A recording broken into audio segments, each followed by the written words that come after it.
كما وعدنا البارحة, comme nous avons promis hier, nous allons, Inch'Allah Ta'ala, faire une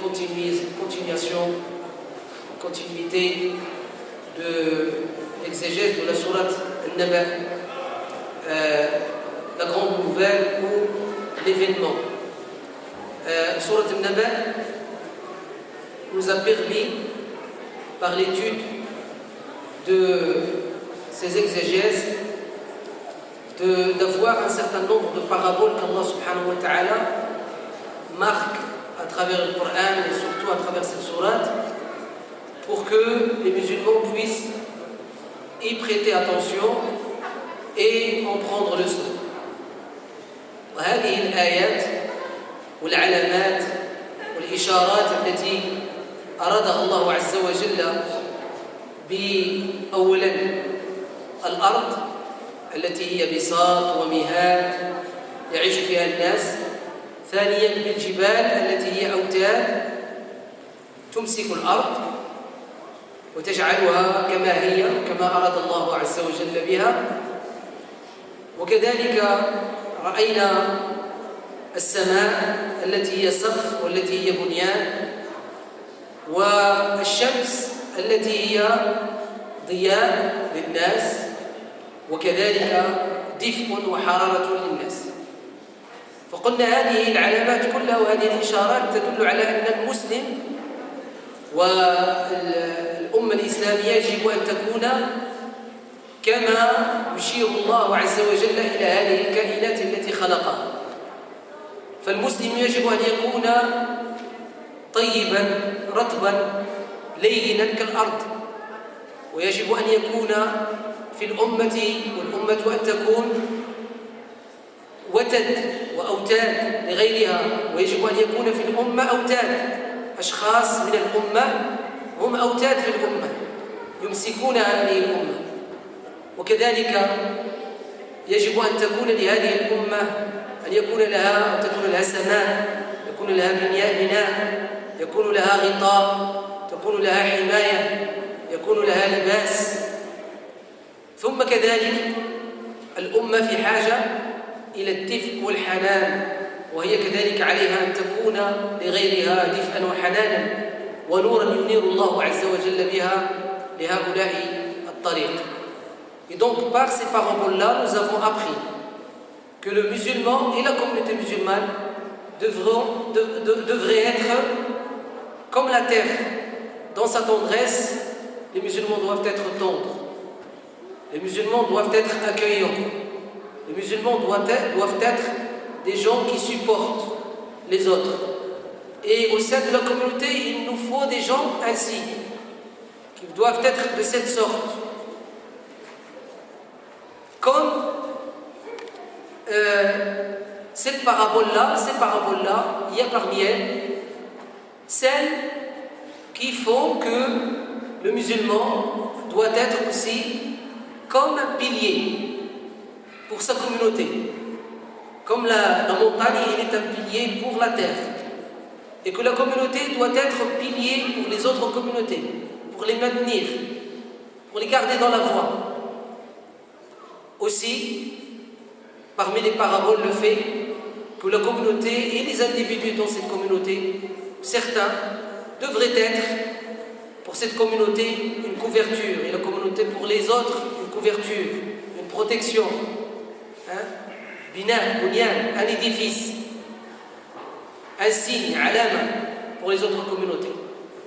Aussi, dans notre communauté, il faut qu'il y ait, et que notre communauté, il faut qu'elle soit pour les autres communautés une lumière, un luminaire, comme le soleil dans le ciel, et aussi une chaleur, avoir une chaleur humaine, être accueillant, être proche des autres, leur apporter un bien-être, leur permettre, lorsqu'ils sont avec nous, d'être en bien-être.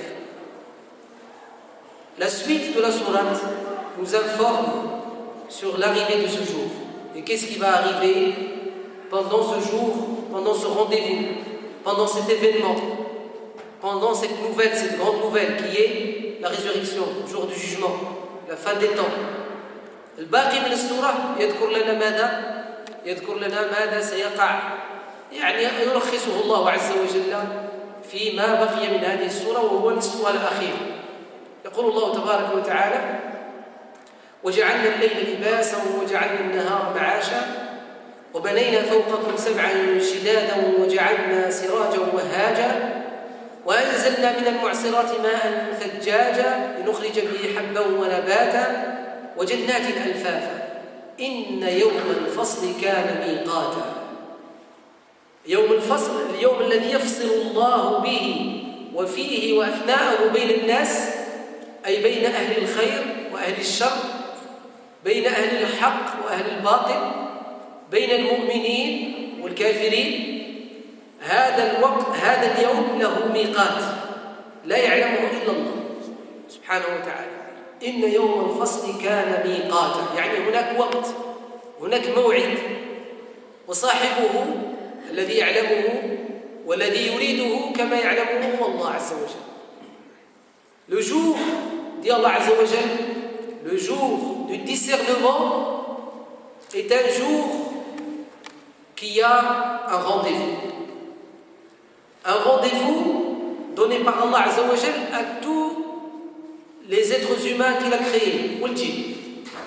Car ils sont la créature d'Allah, qu'Allah Azza wa Jal à qui a donné à ces deux créatures la raison pour réfléchir et discerner et distinguer entre le bien et le mal. Inna yawm al-fasli kana miqata, ce jour a un rendez-vous. Yas'alunaka 'ani as-sa'ati ayyana mursaha, des questions au sujet de l'heure, le jour de la résurrection, le jour du jugement, la fin des temps. Ayyana mursaha, quand est-ce qu'elle va arriver? Fima anta min dhikraha, ô Muhammad, comment pourrais-tu connaître ce rendez-vous? C'est pas entre tes mains. Ce n'est entre les mains de personne parmi les créatures d'Allah. Il n'y a que Allah qui connaît ce rendez-vous, qui le décide lui-même et qui le décide de la manière qu'il veut lui-même. Gloire à lui. Inna yawm al-fasli kana miqata.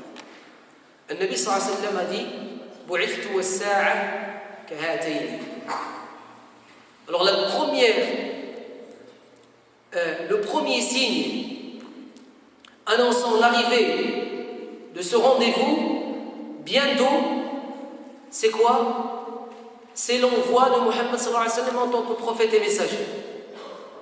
Le fait que Muhammad alayhi wa sallam a été envoyé à l'humanité, lorsque Allah azza wa jalla lui a dit: vas-y, annonce à cette humanité, enseigne à cette humanité, éduque cette humanité. Voilà la révélation, transmets-la à l'humanité. Dès qu'il a eu sa révélation, ça y est, c'est le premier déclic, le premier signe. Il a dit: entre mon arrivée en tant que prophète et l'arrivée du Sa'a, c'est comme la distance entre ce doigt et celui-ci. La distance qui reste et qui distingue ce doigt et celui-ci, cette petite distance entre l'arrivée de Muhammad sallallahu alayhi wa sallam et Sa'a. Bu'ithtu was-sa'a kahatayn, dit sallallahu alayhi wa sallam. Et puis il nous annonce d'autres nouvelles. Il nous dit que l'heure n'arriverait que lorsque la guerre entre la Perse et les Byzances s'arrête, qu'il n'y ait plus de guerre entre la Perse et Byzance, c'est-à-dire l'empire byzantin et l'empire persan. Et c'est arrivé du vivant du prophète, lisez surat Ar-Rum, les Byzantins. Puis il nous annonce aussi d'autres annonces de son vivant, alayhi salatu wassalam.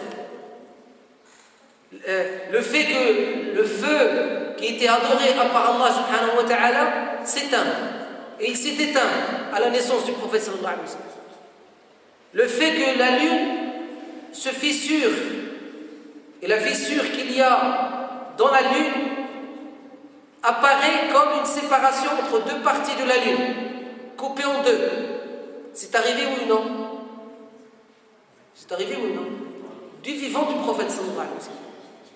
Et beaucoup d'autres signes et d'autres signes et d'autres signes qu'il a dit alayhi salatu wassalam, jusqu'à arriver au signe majeur.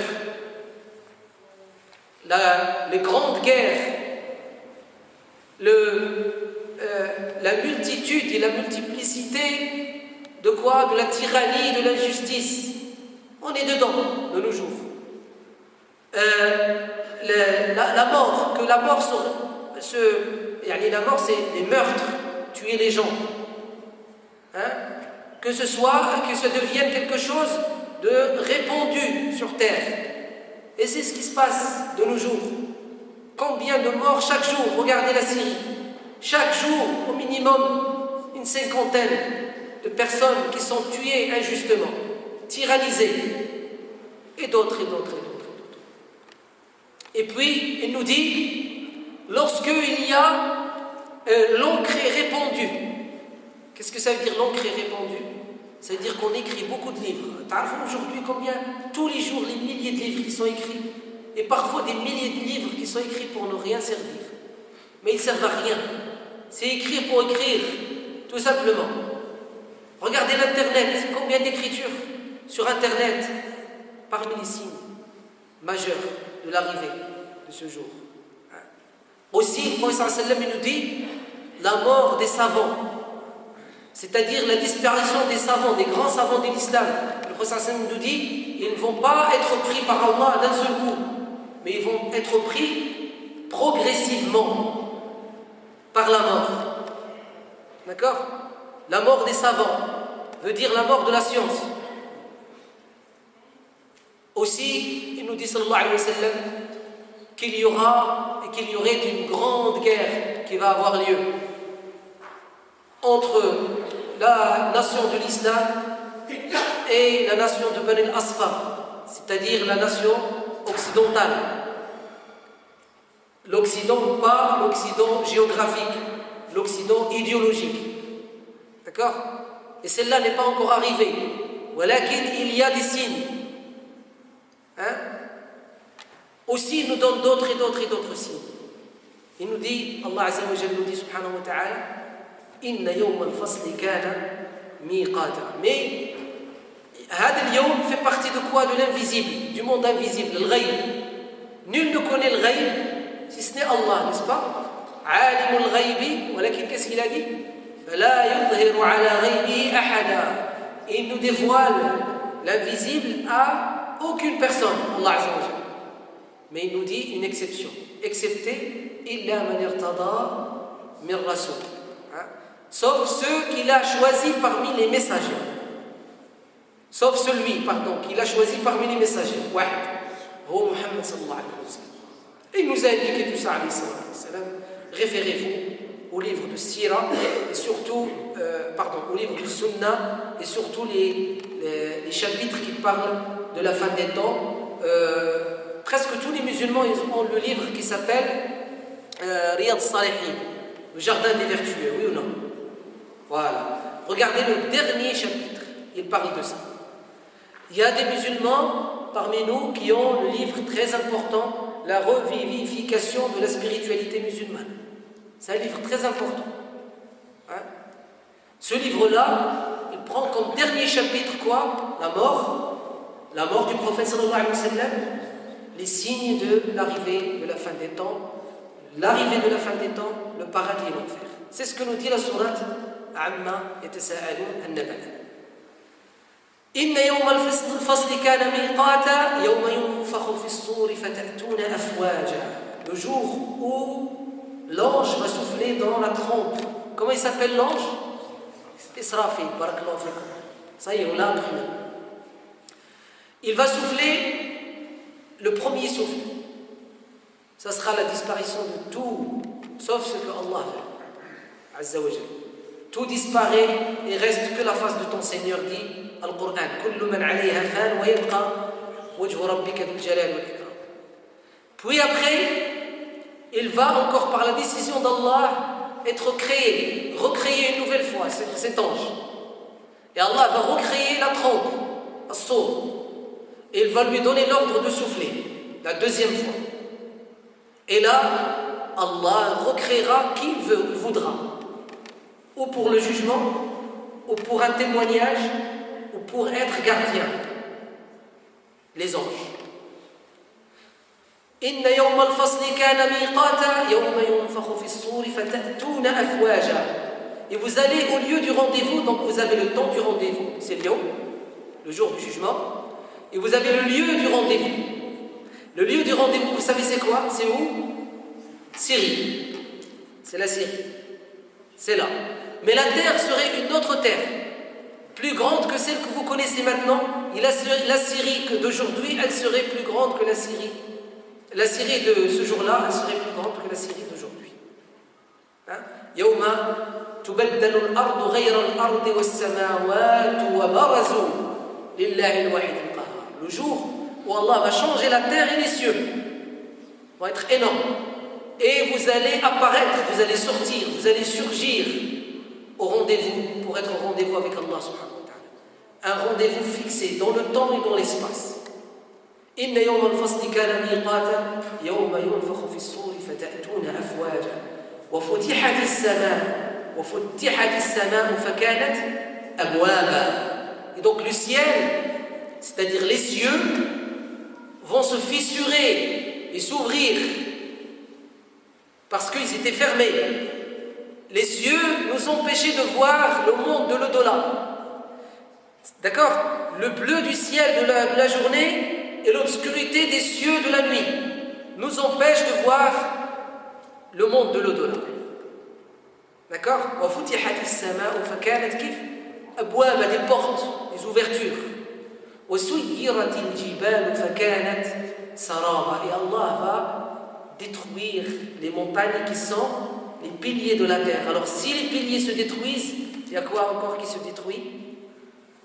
La terre aussi. Elle disparaît, comme tout disparaît.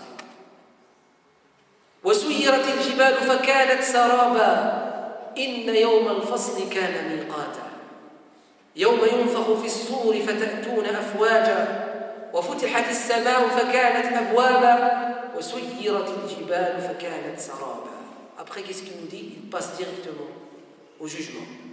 Le premier jugement, c'est-à-dire le premier décret, c'est-à-dire la première décision qu'il nous révèle, qu'il nous dit ici, c'est celle qui nous dissuade. C'est comme un médecin.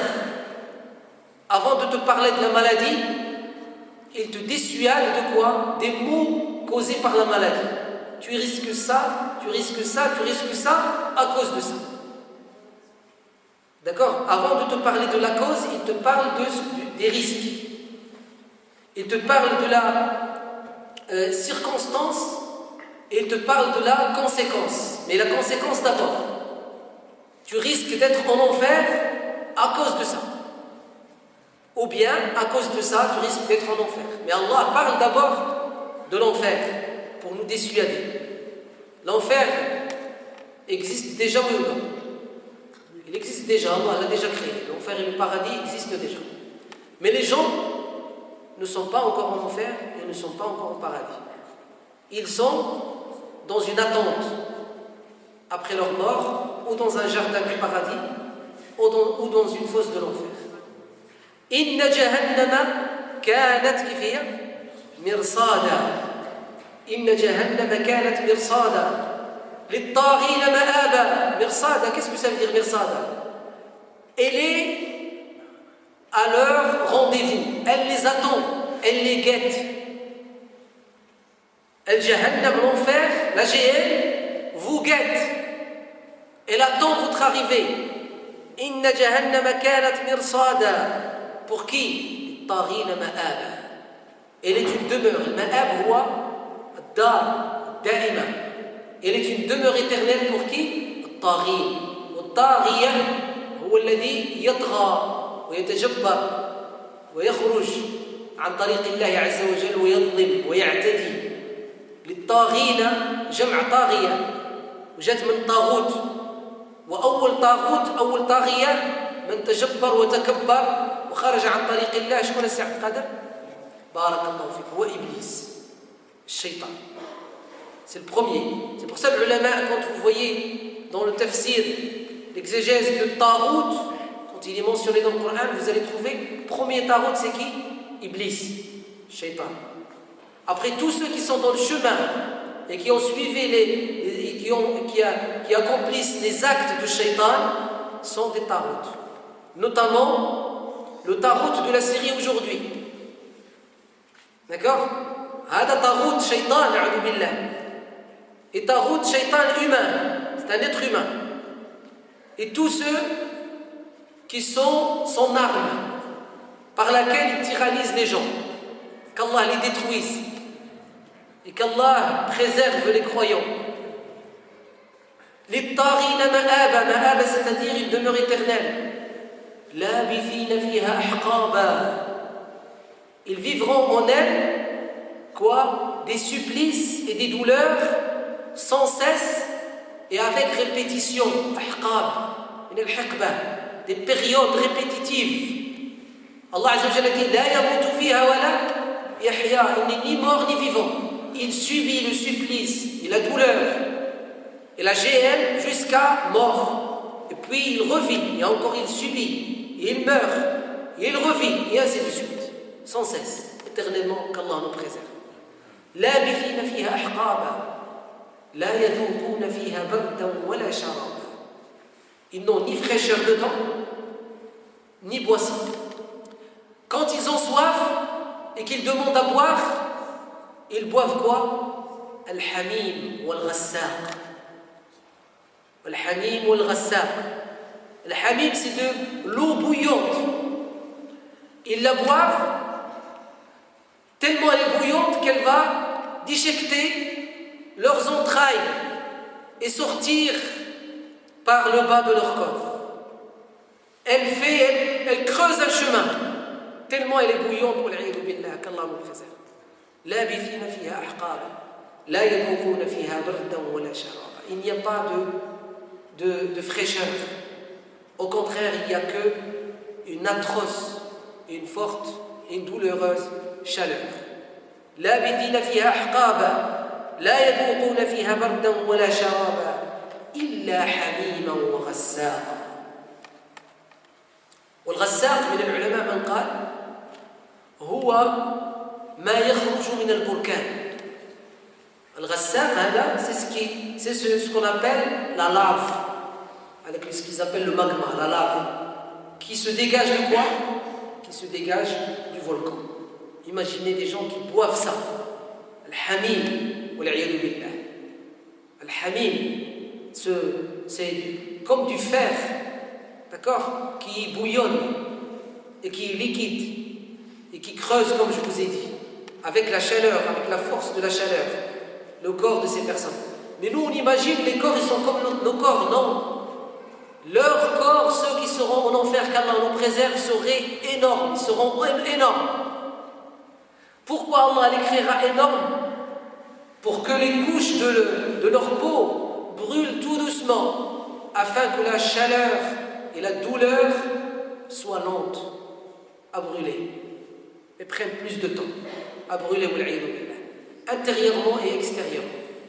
Allah, dans une sourate carrément, dans le Coran Karim, décrit ces gens-là, ashab al-shimal, فأما من أوتي كتابه وأما من أوتي كتابه بشماله فيقول يا ليتني لم أوت كتابيه ولم أدري ما حسابيه يا ليتها كانت القاضية ما أغنى عني ماليه هلك عني سلطانيه.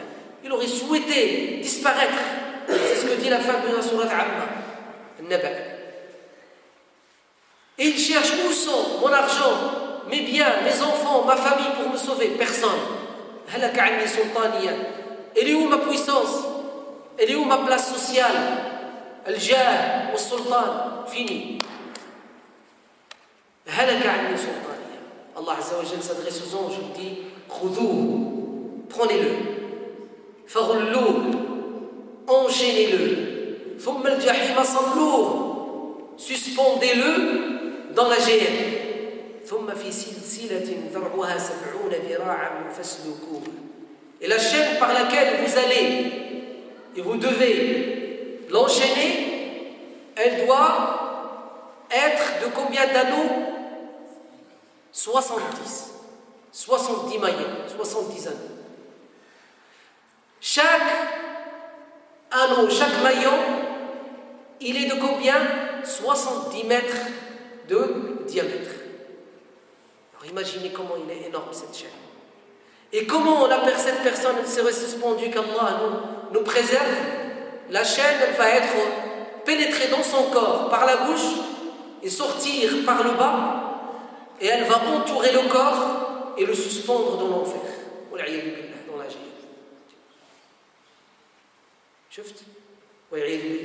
Le châtiment. Et ça, c'est l'un des châtiments de l'enfer, qui n'est pas le pire. Le pire, c'est celui de l'hypocrite, et qui sera au plus bas niveau de quoi? De l'enfer. C'est là où il y a quoi? Le combustible de l'enfer. Inna jahannama kanat mirsada lit-taghina ma'aba labithina fiha ahqaba, des périodes.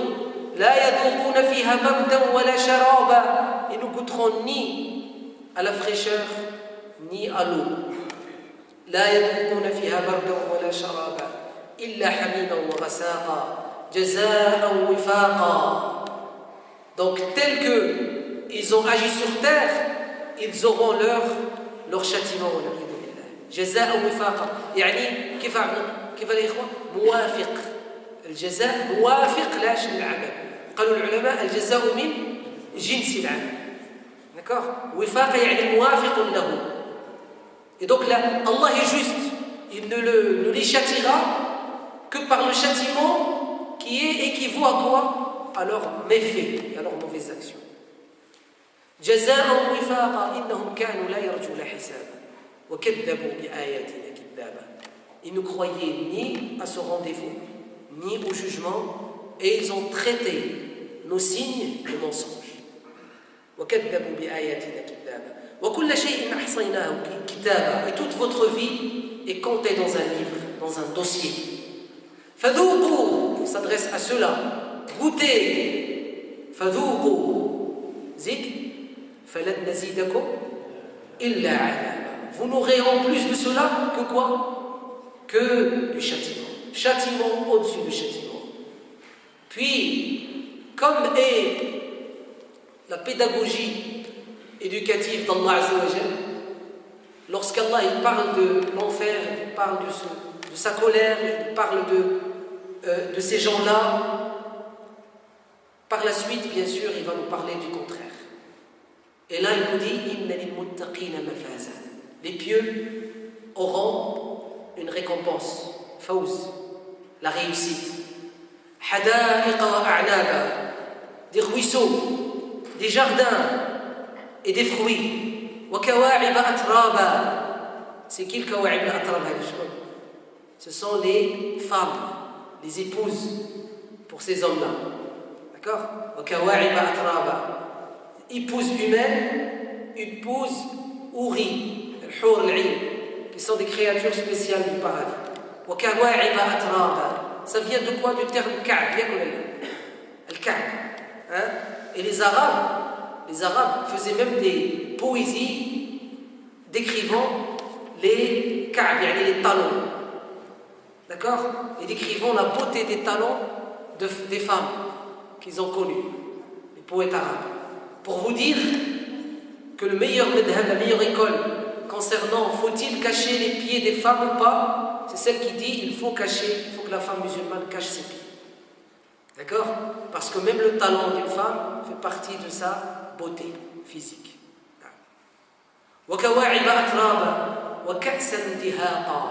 Et des boissons sans cesse qui coulent tout le temps, comme vous voulez, le contraire des autres, ils n'ont pas de boisson.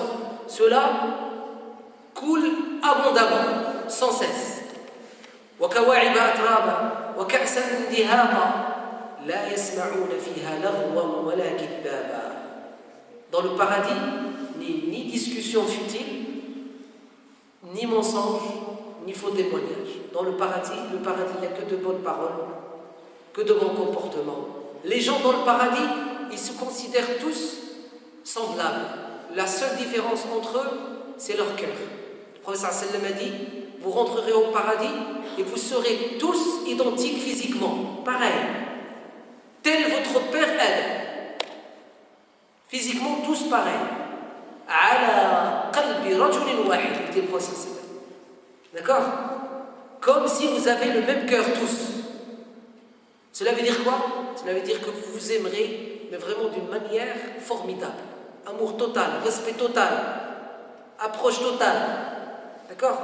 Il n'y a rien, aucun mal, ni par signe, ni par parole, ni par geste, ni rien du tout, même pas la pensée, puisque le cœur est le même. C'est-à-dire, vous pensez tous de la même manière. Vous pensez que le bien. Et vous ne pensez que du bien. D'accord? Et là, il dit وَكَوَاعِبَ أَتْرَابًا وَكَأْسًا دِهَاقًا لَا يَسْمَعُونَ فِيهَا لَغْوًا وَلَا كِذَّابًا جَزَاءً مِّن رَّبِّكَ عَطَاءً حِسَابًا. Quant à ceux de l'enfer, il leur a dit que leur châtiment il serait équivaut à quoi? À leur méfait. Par contre, ceux du paradis, leur récompense ne sera pas équivalente à leurs actions. Non. Elle serait selon la volonté d'Allah. L'abondance totale dans la récompense. Vous voyez? Rahmatullah. Il se peut que tu as fait quelque chose, tu as donné 1 euro, fisabilillah. Mais l'intention était bonne. Sincérité. Mais tu n'avais que ça. Un autre, il a donné 1000 euros. Son intention est bonne, mais il avait plus que ça. Il pouvait donner plus que ça. Sa récompense, elle serait moins que ta récompense. Parce qu'il n'y a que Allah qui sait ce qu'il y a dans les cœurs. Et qui connaît, subhanahu wa ta'ala, les intentions et la sincérité de chacun.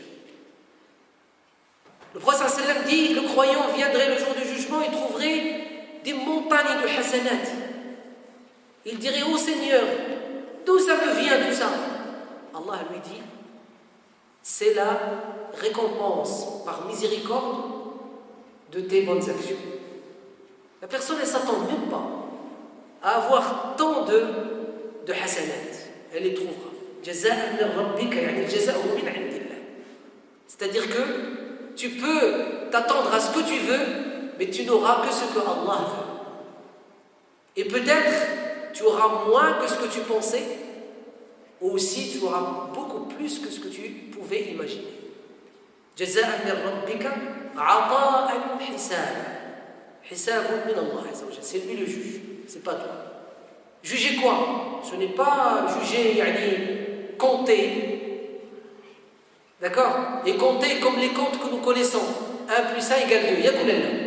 Pour Allah, il se peut que 1 plus 1 égale 10 000, 15 000. Car la logique d'Allah et les comptes d'Allah n'ont rien à voir avec les nôtres. Rien à voir. Jaza'an min rabbika ata'an hisaba. C'est qui Rabbik? C'est qui ton Seigneur? Rabbi samawati wal ardi wa ma baynahuma ar-Rahman. C'est lui le tout miséricordieux, le très miséricordieux, qui est le Seigneur des cieux et de la terre. Il n'a pas besoin de toi. Et il n'a pas besoin de te donner des récompenses. Et quand il récompense, il le fait par quoi? Bijoudihi wa karamihi wa rahmatihi wa afwihi subhanahu wa ta'ala. Par sa générosité. Et sa générosité n'a pas de limite. Et donc sa récompense, elle serait abondante, incroyable, inattendue. Rabbi samawati wal ardi wa ma baynahuma ar-Rahman la yamlikuna minhu khitaba. Le jour du jugement, personne ne pouvait et ne pourrait l'interroger ou lui demander quoi que ce soit ou intervenir jusqu'à ce que Allah lui donne autorisation. La yamlikuna minhu khitaba. يوم يقوم الروح والملائكة صفا. Le jour où les anges dirigés par l'ange Gabriel seraient en rangée autour des gens. Ils entoureraient les gens, comme je vous avais déjà expliqué. La yatakallamoun. Ils nous diront même pas un mot, même pas une lettre, même pas un. Illa man adina lahu rahman wa qala sawaba. Sauf ceux qu'Allah sait qu'ils vont dire du bien, et à eux, il va donner autorisation de parler. Et ça, il s'agirait de quoi? De témoigner et d'intercéder. Témoigner et intercéder. Illa man adina lahu rahman wa qala sawaba. Dhalika al-yawm al-haqq. C'est véritablement le jour qui vous attend. فَمَنْ شَاءَ اتَّخَذَ إِلَىٰ رَبِّهِ مَآبًا. Et qui veut cette réussite, qui est citée là, il n'y a pas longtemps, hein? qu'il prenne la voie qui amène à son Seigneur et qui amène à quoi? À cette demeure éternelle dans le paradis, le salut de son Seigneur. Inna anzarnakum adaban qariba, n'est-ce pas qu'on vous a dissuadé d'un châtiment très proche? Inna anzarnakum adaban qariba. Yawma yanzuru al-mar'u ma qaddamat yadah, le jour où chacun verra ce qu'il a commis à cause de ses faits et ses actes et ses œuvres. Wa yaqulu al-kafiru, et s'exclamera le mécréant avec son grand souhait, Ya laytani kuntu turaba, j'aurais souhaité être poussière et rendu poussière comme les animaux qui vont être rendus comment? Poussière. Vous voyez des gens qui vont vouloir être des animaux. Vous savez c'est qui ces gens-là? Ce sont ceux qui ont vécu ici comme des animaux, non pas comme des êtres humains. اسأل الله أن ينفعنا بما سمعنا ويجعلنا من الذين يستمعون القول فيتبعون أحسنه أولئك الذين هداهم الله وأولئك هم أولو الألباب. Ce cours s'arrête et s'achève aujourd'hui pour cette année, c'est le dernier cours d'exégèse Inch'Allah du dimanche. Donc dimanche prochain il n'y aura pas cours, mais nous nous donnons rendez-vous Inch'Allah dès le premier jour de Ramadan, Inch'Allah. Et durant tout le mois de Ramadan, on aura cours après l'Asr sur l'exégèse du Coran, chaque jour après l'Asr. Chaque jour après l'Asr, il y aura un résumé pour comprendre ce que nous allons réciter et écouter durant les tarawih du soir même. D'accord? Par exemple, aujourd'hui, ce soir, on va réciter par exemple telle sourate, par exemple sourate Al-Imran, une partie de sourate Al-Imran, un hizb de sourate Al-Imran. Nous, on va faire quoi? On va vous faire un résumé, une synthèse de cette partie-là. Comme ça, lorsque vous allez être derrière l'imam, vous allez écouter, vous allez être préalablement prédisposé et préparé à, Inch'Allah ta'ala, être concentré et comprendre les mots. Il y aura des mots, parfois des mots-clés, il y a des mots-clés dans des versets et des sourates. On va les préciser et on va les expliquer, Inch'Allah ta'ala. Subhana rabbika rabbil izzati amma yasifun. Salamun ala al-mursalin, alhamdulillahi rabbil alamin. Barakallahu fikum.